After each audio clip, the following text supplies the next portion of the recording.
నా కథ ఒక మధ్యతరగతి అమ్మాయి నుండి ఒక ఉద్యోగిని వరకు, ఒక తల్లి నుండి ఒక కోచ్ వరకు. ఇది నా విజయ కథ కాదు, ఇది ఆగని ఒక మనసు కథ. నీ కథ కూడా ఇలాగే ఉండొచ్చు. నేను ఒక సాధారణ మధ్యతరగతి అమ్మాయిని. అమ్మా నాన్న పెద్దగా చదువుకోలేదు, కానీ నాకు వారు ఇచ్చింది ఒక గొప్ప బలం, విలువలు, ధైర్యం. నేను ఏదైనా చేయగలను అన్న నమ్మకం.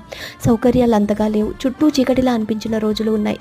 కానీ నన్ను నడిపింది ఒక్కటే, ఎదగాలన్న బలమైన కోరిక, ఎంతోమందికి ఆదర్శంగా ఉండాలనే ఆశ. చదివాను, కష్టపడ్డాను, ఎదిగాను. మొదటి విజయం ప్రభుత్వ ఉద్యోగం.